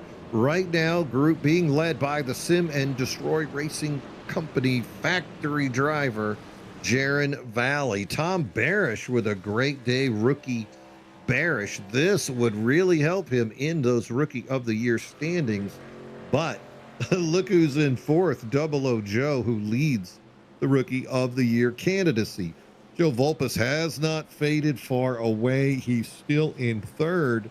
Will be the second car on the apron once we go green. Zach Engel, Wayne Newman. Remember, Newman on the podium for the Drive for 500. Matt Novella, Eric Gambrell, and Mailhot will get to start side by side. Wonder Twin Powers activate. Yes, sir. And since these caution laps take forever here at Daytona, let's take a look at our ARCA series that got started here on Monday. This Monday got started over at The Rock. Really fun race, live broadcasted by the amazing booth of Smokin' Joe and J-Bev, John Beverly. I think he went by a different name, so I apologize if I just added him there. Snake, my bad. But amazing job by both of them there. Would love to see more drivers in that league, and I think this BTT series is, in my opinion, where I love to find them from. So many drivers that could really enrich that league, that really fit perfectly within the skill range that we have in the ARCA League. 2,600 iRating cap there. We'll be racing again on Monday at 8:30 p.m. Eastern. Practice will open at 7 p.m. Eastern. Lapped race with a 90-minute time limit, so if you want to run double duty with the MRL Cup Series, you can do so and be there in time for practice open. But check this league out. Going to be a lot of fun, and we'll be at Chicagoland running that double header with the Cup Series next week. Can't wait for that. It's going to be a lot of fun in those ARCA cars. You know, great thing also about this series is you get a drop race. So even though you missed Rockingham, the opener, you could come in now. That's your drop race. You're clean for the rest of the year in pursuit of the chase. 2,500 cap rating. So, plenty of opportunities there to be competitive. And hey, if you like ARCA, you could also jump into the MRL Friday night once they start recruiting again. So get you a little more activity in that ARCA. Once you're in that Vortex umbrella, you'll be able to keep track of when those leagues are recruiting. You know, they also have the Sunday Next Gen Premier Cup about to start up for Bonfire. So if you got a 2K iRating and you want to race some Next Gen on a Sunday morning, reach out, get a hold of Joe Volpes, get a hold of David Brenner, David Buell. All those guys can help you get involved and make it happen. Meanwhile, speaking of making it happen, we're going to look for our first green-white checker. They are forming up on the grid. Lights are off the pace car, waiting for him to get out of the way. Come on, Kurt Russell. He pulling a Snake Plimpkin escape from Daytona Beach. Jaron Valley, Tom Barish on the front row. Joe Volpes joined by Double O Joe. Will the real Joe please stand up? McWhorter, Zach Engel, fourth row. Wayne Newman and Eric Gambrell. Those three lined up again on the inside. Yeah, you got to love that. There's a lot of speed. We're going to see them jump quick. Here we go. Away we go. Valley with a quick jump. Barish caught with his pants down. Double O Joe trying to push the 3.5 on the outside. There is a Volpes side by side with Barish as they slowly gain momentum to gain on Jaron Valley. Alex McWhorter still on the apron as the third car. Bennett could have come down, decides to stay on the outside. Angle gonna have a and huge run Ryan here. Newman side by side. Here comes the outside lane, Zach. Just like I said would happen, Mean Gene, on these restarts, that outside coming out of 2 always comes with a head of steam, and this is no exception. Here comes Barish to the lead of the race. Is he going to let it go down to the bottom? Doesn't appear so. He's going to stay committed with Jay-Z Bennett on that outside. Here we go through 3 and 4, coming to the white flag. Barish in the second lane, maintaining the speed, great momentum. Oh, look at McWhorter get a little loose on the inside. You can see Novella as well, causing panic on the outside lane. White Coming flag. into 3 and 4. Here comes Barish and Bennett down to the apron. Outside lane, Gambrell pushing Zach Angle. Now Gambrell, the menace, getting a push from Adam Mailhot. Great work by the outside. Let's see if Zangle can hold on. Barish still holding the lead. Here comes the outside, Zach. It's about to get ugly, Mean Gene. We know how these Daytona races go. You have Gambrell, the 47 and 46, pushing each other so hard. Zach Engel gonna just barely inch out in front of the 35. Bennett staying committed to Barish. How long will that happen? And then Ryan Newman to the outside wall, and the mayhem has begun. They're wrecking in the back, but they're still running in the front. Zach Angle getting a push from Gambrell. Gambrell now, here comes Mailhot to push as well. Mailhot gets spun by Bennett. They're spinning, but Zach Angle gonna take the win here at Daytona. Zach Angle is the winner of the Plus EV Crowns 175. Gambrell staying committed to Zach Angle, pushing him across the start-finish line to victory lane. Great teamwork there by the 46 and 47. Maybe it's a numbers thing, teaming up right there. Phenomenal job, and that's going to get Eric Gambrell some great points positions, but it's going to get Zach Angle his first win of the season. Great job by the 47 BWW truck. Zach Angle first win, has to be thrilled. Remember, Angle was a playoff driver last year. Gonna continue his ascent up the rankings. That win gonna help him big. Eric Gambrell, second place. Gambrell was 12th in points. Gonna move up after that. Here's Tom Barish. The rookie had a shot at the win. Ends up in third on the podium. Has to be happy. And then Double O Joe continuing his assault on Rookie of the Year and the playoff picture, finishing in fourth. Mailhot fifth. Great run. We've seen the sharp-dressed man of Adam Mailhot. 3 great finishes in a row, Zach. This guy, I think it's starting to slow down for this guy. Yeah, it's all coming together for Adam Mailhot. Another top 5 for the driver. Great job by him, having finishes to match the exceptional clothing. And then, yeah, I mean, I think Tom Barish right now, he's got to be in a glass case of emotions. I think he came out of 4 thinking he was going to win that race, and things just get crazy as they always do at Daytona, and he crosses the start-finish line facing the wrong direction. He does get that podium finish, but boy, oh boy, I think him and Mailhot got to be stinging a little bit right now. Yeah, you saw Mailhot just get spun there at the end. Not a lot he could do. They were heading for it. They were heading for it, making it happen, and then, like usually happens, you get a push a little too hard. There's nowhere to go in front of you. It's Keselowski time, and you are going to go for a ride. Yeah, I mean, I think every white flag Daytona lap, right, you always seems to feel like, what, 5, 6 different drivers are going to win throughout that lap. You can think about the drive for 5. Starts off looking like someone like Gambrell is going to win, has a massive run. He gets turned, and then it looks like the race is mine. And then it looks like the race is called Bollinger's, and it ends up being Kenneth Redinger. Saw the same thing at the 500 between Chase Elliott, Riley Herbst, Brad Keselowski, and the eventual winner of Tyler Reddick. And then same thing here today, looking about 4 to 5 drivers really, really had a chance at victory lane there. Daytona just has a way to snatch your heart straight out of your chest. But what it also does mean, Gene, is a great place to get a good finish. And we saw a lot more of that as this running order continues on here. Great finish there from Chris Smith. 6th place. I think that's going to be enough to. Was he the one? It is. Yeah, he advances over Brenner. So huge for Chris Smith there. Jaron Valley going to come on with the 7th place finish. That was an eventful day for the 7. Joseph Volpis, man, he started those last 2 restarts amongst the front 2 rows, but you see how quickly you can get shuffled out here. He's going to finish in 8th. Alex McWhorter, same story there, but still a top 10. That's going to be a good points day for McWhorter. He's going to come home in 9th. And Wayne Newman, I don't think he'll be satisfied with that 10th place, man, Jane.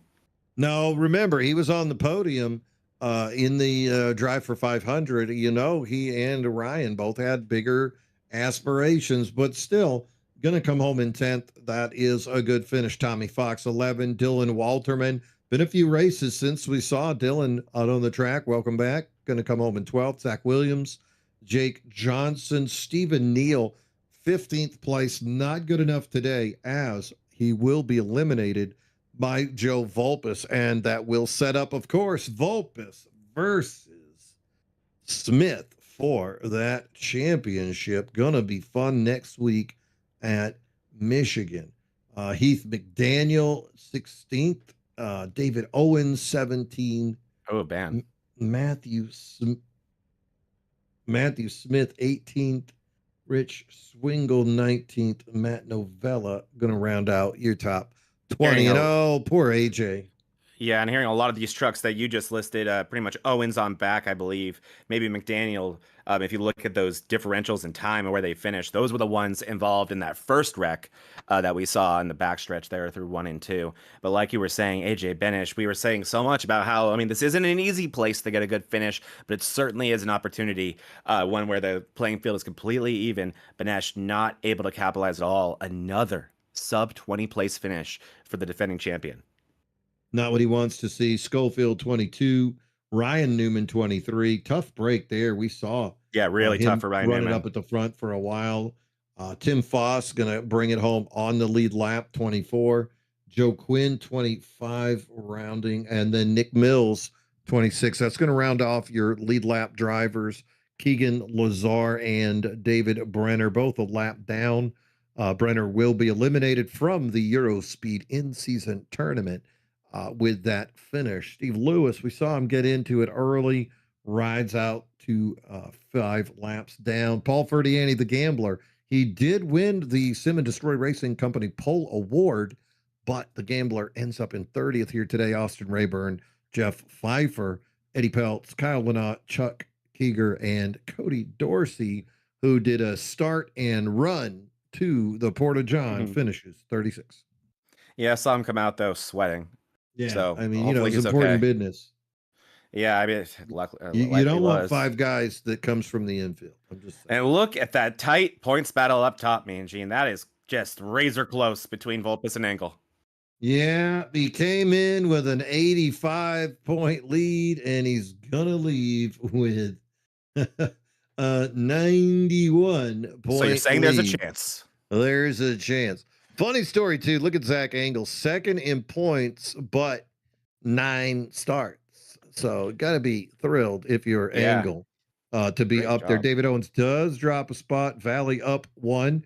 Kevin Kyle dropping 3 as he did miss tonight's race. Nick Mills drops a couple. Tough day for him. The Menace going to jump up 5. Eric Gambrell now into 7th. JC Bennett with the jump, as does McWhorter. Brenner with a little drop. Matthew Smith as well drops. Schofield drops 4, but stays in the top 12. Neal, a couple of good finishes the last couple of weeks, and check him out. 10 off the line in 13th. AJ Benish, not the day he wanted, but let's do a little bit of math. Looks like he's 21 points out of the playoffs. Ferdiani, Williams, Johnson, Mailhot, Tommy Fox. That's still the guys that we're looking at, but Benish needs to crank it up. Yeah, to 11. Yeah, to 11, because, I mean, you only got 3 more races. And you got to be nearly perfect in all 3 of them, me and Jane, because your competitors are going to be out there, and they have shown that they have the ability to be consistent as well. All these drivers know what's at stake here. They know how close that cut line is. It's only going to get more difficult to find those good finishes. Benesh going to have to pull a rabbit out of the hat in these next 3 races, but we know the defending champ is capable of it. And yeah, it's just crazy looking at this, how much stress these cut line drivers really, I think you could say, Gambrell on back likely are. And then just how living in the sun Joseph Vulpes is. Yeah, he's got to be on top of the world. The best season he's had continues. Still did get another top 10. Didn't get the top 5 that he wanted, but still 7 top 5s in 10 starts, 10 top 10s And let's do some unofficial math. Take off your shoes so I can count those toes as well. Shoes off. And I am not thinking, 130 points separating 12th from Joe Vulpes. Is it possible to get that many points, even if Vulpes took a I think 3-week vacation? He'd have to essentially show up for, or not show up for 2, and then show up for the 3rd, finish in last, and in the process earn himself some penalty points. There you go. Penalty points. See, he needs to bring down the number. That's the only way I think Vulpes is gonna. I think we've all had that happen in fantasy football, right? You're we found a way. I got this thing wrapped up, and then the Rams defense gives you a -3 for whatever reason. I'm not bitter. No, not at all. So I think, we're looking at Vulpes probably locked into the playoffs at this point. And next week, I think with a great finish, we might even see him wrap up that regular season title at Michigan in week number 11. Now, the great part about the way this thing works, though, boys and girls, once those playoffs start, there's no playoff points. There's none of that. All the drivers in the playoffs will be tied starting over. So it's like it never happened. It's like it never happened. It's just, all right, let's have this showdown. Best of the rest tournament also will come into effect. So all the drivers that have 10 starts out of the 13 races will be eligible for best of the rest as well. So what that means is guys with 7 starts need to keep showing up. I'm looking at you, Kyle Lynott. I'm looking at you, Sam Milliken. Keep it happening, boys. And Tim Darby, come on, man. You're still partying down in Daytona, dude. You got to shake it off and get back on the track to keep yourself eligible for the best of the rest, which will be right around the corner. Great race. Big win here today by Zach Engel. Only a matter of time till the 4-7 found his way back up to the top. Any final thoughts coming out of this thing, Zach? It's been a lot of fun watching this league come into its own over the past handful of races. This it started off a little bit ugly earlier in the season, and then the admins of this league really trying to put down the hammer, really get this league in the shape it is, and also providing the support that a lot of the drivers needed to get to the level these guys were. And then I think they knew that they had to do that then, because we're about to go to a lot of difficult tracks. This one included. This is a track where these drivers really need to know how to race around one another, leave each other space, and be able to be predictable. They did a wonderful job here today. Really, really good Daytona race. And what happens in the last lap stays in the last lap. You can't judge what happens there. Oh, my last thought. I just noticed it. Look who is 29th and 30th in points. Who is that? Ryan Newman has a 1-point lead over Wayne Newman. I figured it had to be Wayne Newman. Oh my gosh. Yes, they both got 9 starts, and they're separated by 1 point. So we need to color code that next week. Yes, we could have the Newman battle as we see what happens between the two brothers as they continue the final 3 races of the season. Great racing here on the Vortex Racing Network. How do you make sure that you see all the great racing on the Vortex Racing Network? Hey, great question. The answer, make sure you're subscribed. Right now you can see the 2026 broadcast schedule. You just watched Tuesday night, Big Truckin' Tuesday, Dennis Puckett series here. Tomorrow night, it's time for the MRL DDI Moonlight Truck Series race number 3. Where are we at, Zach? We are visiting my home track that is now going to be at Walmart very soon, Auto Club Speedway. Cannot wait. Love that track. Always puts on a show. Can't wait for the Walmart, or you can't wait for the broadcast? For the broadcast. For the broadcast. You know, it's not over. I heard rumor about a 1.5-mile intermediate cookie cutter. Maybe. If it does happen, me and Gene, it's going to be a short track. They're going to be using that pit road as the backstretch. Well, we'll have to get info from Kevin Kyle. I heard he dumped some concrete there just a couple of weeks ago. Maybe we're going to keep trying. Yeah, we're going to get Kyle to give us a little bit. So tomorrow night, you're going to see them racing there at AutoZone. Going to be AutoZone. Auto Club. AutoZone. That'd be a super short track at Auto Club. Aisle That should 4 be the and Clash 5. next year. I mean, what else has NASCAR left out? They can't go any Aisle- smaller. So let's do that. Well, they can't race at Dodger Stadium because there's too much money already on that team. They don't want you to mess it up. Thursday nights will be the Quantum Contender Series, and we will see them coming into the spring. Very excited for that. Kevin Kyle and a announcer to be named. We'll be bringing that to you live. Sunday, cannot wait for the Dennis Puckett Memorial at Kentucky. NASCAR's got Daytona, and the Premier Cup has Kentucky. That will be the opener. Cannot wait for that season to start up once again under new management. We're going to see exactly what David Brenner and Kevin and Joe Volpes can do as they take over the league.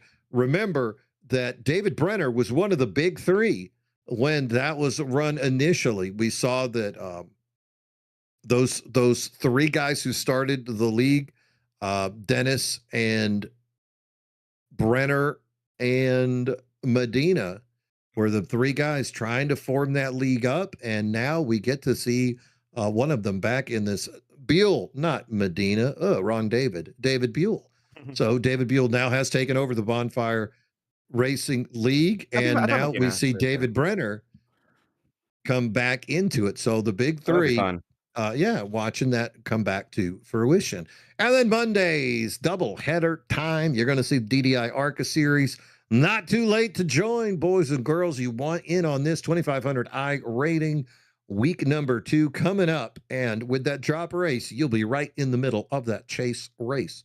Meanwhile, in the Monday Night Mayhem Cup Series, these guys knee deep. We just saw the 6th winner in 6 races at Mexico City, or as I like to call it, the Autodromo Hermano Rodriguez. Yes. We saw I didn't get enough of that last night. So what a great race that was, as we saw Buddy Sully knock the rust off it. And just like John Wick, he is back in. And this news coming in, that winner will make appearances back on Sunday mornings as well. So can't wait to see Buddy Sully back in a next-gen car on Sundays in the Bonfire Racing League as well. Make sure you subscribe, share, and like to keep us moving up there. Thank you so much to the fans at home, especially you guys who did watch our Drive for 500. That was such a great race. So much fun. And we will be doing another special event down the road. Send Kevin Kyle all the messages to do another one at Indianapolis. That'd be a good time, Zach. Oh, Indy would be an interesting one. Yeah, I'm down. I'm down for any of that. So much fun. I don't get to drive the next gen car enough, so I always enjoy getting behind the wheel of one of those. But that was a huge success. Shout out to Kevin Kyle, and I had an indescribable amount of fun on Sunday morning. Yeah, it was a good time indeed. That is going to wrap us up from Daytona. You just watched the Plus EV Crowns 175. Congratulations to Zach Engel as he does win the prize, which is the Plus EV Crowns hat. It will be sent his way. Congratulations to him. Also want to give a big shout out to the rest of our sponsors who make this possible. Thank you to Sim and Destroy Racing Company for sponsoring our Pole Award all season long. Paul Ferdiani, of course, winner of the award today. Thank you, Kevin Kyle. And continuing with the Kevin Kyle theme, KK Woodscapes, sponsoring trophies across the Vortex Racing Network umbrella. Thank you so much, Kevin, for what you do with your wood. We all love Kevin's wood. Thank you to Eurospeed Racing as they sponsor the in-season tournament. Next week at Michigan, it's Showdown Tuesday as we will see Matthew Smith face off against Joe Volpes. Volpes trying to continue his amazing season. Can't wait to see how that is concluded. Thank you also to Plus EV Paints, Paul Ferdiani's livery company, as they sponsored the Speedway Challenge. Lots of sponsorships supporting this healthy league. Thank you so much to all of them. Thank you to the admins that make this possible as well. And thank you to the viewers at home who make it all worthwhile. On behalf of myself, Mean Gene Money, Zach Panzarella, Smoke, and Joe, it's been our pleasure. Have a great evening, and as always, bottoms up and hammer down.